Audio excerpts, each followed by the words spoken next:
है Gemini, first week of October में क्या चैलेंजेस हैं आपकी लव लाइफ में, फिर उसके बाद डिस्कस करते हैं कि आपकी वर्क लाइफ में क्या चैलेंजेस आपको फेस करने पड़ेंगे। तो प्रेजेंट मोमेंट में लव में चैलेंज क्या होगा? Number 1, communication. जब आप बात करेंगे ना, वहाँ पे बहुत कुछ अनक्लियर रहने वाला है उस बातचीत में।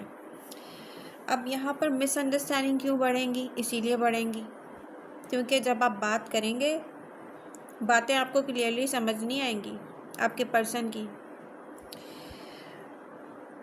या इमोशनल इनकंसिस्टेंसी। अब दोनों में से एक पर्सन सोचेगा कि जो मेरा पर्सन है ठीक है, बिना किसी रीज़न के ना तेज़ी से इसके मूड बदल रहे हैं, ठीक है, अनप्रिडिक्टेबल बिहेव कर रहा है ये, समझ नहीं आएगा कि इसका मूड क्यों स्विंग कर रहा है या तेज़ी से बदल रहा है। अब यहाँ पर गलतफहमी, ठीक है, दोनों में से किसी एक का इंटरेस्ट है कि नहीं, ये अनक्लियर रहेगा। मुश्किल हो जाएगा ये जानना कि ये रिलेशनशिप बन रहा है कि नहीं बन रहा है, इसकी डायरेक्शन क्या है, क्या होगा फ्यूचर में, ये होगा कि नहीं होगा। जेमिनी का माइंड तेज़ चलेगा, तो यहाँ पर अगर इमोशंस यानी कि जज्बात वर्सेस ब्रेन यानी कि दिमाग यूज़ करना अगर ये रहा तो डाउट्स बढ़ेंगे, क्योंकि जब ब्रेन बहुत तेज़ चलेगा आप ओवरथिंक करेंगे, जज्बात आपके पीछे रह जाएंगे, आपको समझ नहीं आएगा सच क्या है, सच क्या नहीं है, क्लियर क्या है। तो अब मैं आपको ये कहना चाह रही हूँ जेमिनी कि जिसकी ज़रूरत नहीं है ना वो बातें मत सोचें। होगा क्या कि फिर जब ओवर थिंकिंग करेंगे तो रियलिटी खुद ही छुप जाएगी, आप और कंफ्यूज हो जाएंगे जेमिनी। अब यहाँ पर एक एनर्जी जो स्ट्रांगली दिख रही है अक्टूबर के फर्स्ट वीक में, वो पास्ट वर्सेस प्रेजेंट भी हो सकता है। बिल्कुल, पास्ट पर्सन जानना चाहेगा कुछ जेमिनी का कि इमोशनली जज्बाती तौर पर जेमिनी उनको अभी तक उनके साथ अटैचमेंट में है या किसी नई जगह पर किसी नए पर्सन के साथ अटैचमेंट में है, उनका कोई स्टेबल रिलेशनशिप बना है कि नहीं बना है। जेमिनी ये जो चीज़ है ना बहुत बड़ी कन्फ्यूजन लेके आएगी पास्ट एंड प्रेजेंट के बीच में। अब आप पहले से ही लेके जो भी जेमिनी डील कर रहे हैं न्यू पर्सन से, बहुत सारे जेमिनी डील कर रहे हैं, अब पास्ट पर्सन का बीच में आ जाना, आप पहले ही न्यू पर्सन से क्लियर नहीं हैं, फिर उनका बीच में आ जाना, कोई इंटरफेयर करना, कोई साइन देना या कुछ आपको यादों की तरफ लेके जा सकता है। ये जो है ना और भी ज़्यादा अनक्लियर करेगा रियलिटी को, कन्फ्यूजन क्रिएट करेगा जेमिनी के लिए।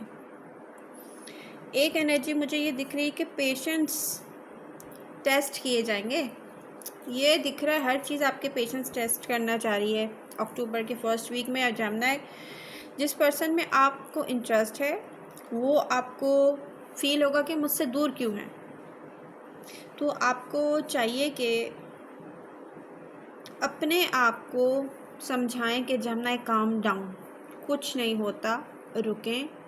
हो सकता है कि कम्युनिकेशन में क्योंकि यहाँ पे मिसअंडरस्टैंडिंग हो चुकी होगी, आपको बातें समझ नहीं आ रही होंगी, तो आपको पहले रुकना चाहिए, ख़ुद को काम डाउन करना चाहिए, बातों पे फोकस नहीं करना चाहिए, एक्शंस पर जाना चाहिए, ठीक है। टाइम के साथ साथ हर बात क्लियर हो जाती है जेमिनी, तो कोई भी इम्पल्सिव डिसीज़न ना लें जल्दी में, कोई भी रश डिसीज़न, कोई भी फैसला ना लें जल्दी में, ठीक है। जेमिनी जिनसे डील कर रहे हैं लव लाइफ में वो विर्गो, पाइसेस, सजिटेरियस या कैंसर हैं जो मुझे दिख रहे हैं अक्टूबर के फर्स्ट वीक में। अब कुछ जेमिनी ने पास्ट में टॉरस से भी डील किया होगा, तो ये आपका पास्ट पर्सन होगा, बट अर्ली अक्टूबर में आप दोनों एक दूसरे को याद कर सकते हैं एक दूसरे को, लेकिन जेमिनी अनश्योर रहेंगे। टॉरस स्टेबल रिलेशनशिप देने में आपको अनश्योर हैं, मैं आपको पहले ही क्लियर बता दूँ। ओके, अब यहाँ पर वर्क सिचुएशन अगर देख लें तो वर्क रिलेटेड चैलेंजेस भी यहाँ पर मुझे नज़र आ रहे हैं। नंबर 1, डिसीज़न प्रेशर हो सकता है। कोई डिसीज़न लेना है, जल्दी में लेंगे तो ख़राब हो जाएगा, सोचेंगे तो टाइम नहीं है, ये सिचुएशन क्रिएट होगी। ठीक है, दूसरों से डिस्कस ज़रूर करें। सेकंड जो एनर्जी है, ओवरलोड ऑफ टास्क, ज़रूरत से ज़्यादा ज़िम्मेदारियाँ, रिस्पॉन्सिबिलिटीज़। हाँ, मैं ये भी काम कर लूँगा, ये भी कर लूँगी, ये भी करना है, इससे बच जाएं। ठीक है, तो बहुत सारी रिस्पॉन्सिबिलिटीज़ आपको एक साथ फेस करनी पड़ सकती हैं। थर्ड एनर्जी है फाइनेंशियल रिसोर्स डिले, पेमेंट्स का डिले होना या पैसों का डिले होना आप फेस कर सकते हैं।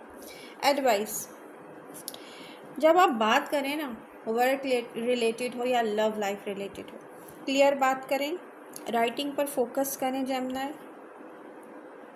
ओवर कमिट ना करें, क्वालिटी को चूज़ करें, क्वांटिटी को चूज़ ना करें, फ्लैक्सिबल रहें, लेकिन कोई भी डील साइन करने से पहले डबल चेक करें या कोई भी कमिटमेंट देने से पहले, एग्री करने से पहले डबल चेक कर लें।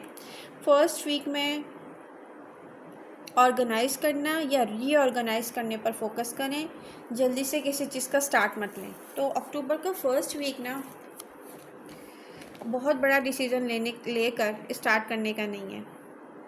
ठीक है, आई होप आपको रीडिंग पसंद आई होगी, समझ आई होगी, और आप इसको प्लीज़ लाइक करें, अपने फ्रेंड्स के साथ शेयर करें और एक्टिव रहें अपनी रीडिंग के साथ। I love you all. मिलते हैं नेक्स्ट रीडिंग के साथ। Bye bye.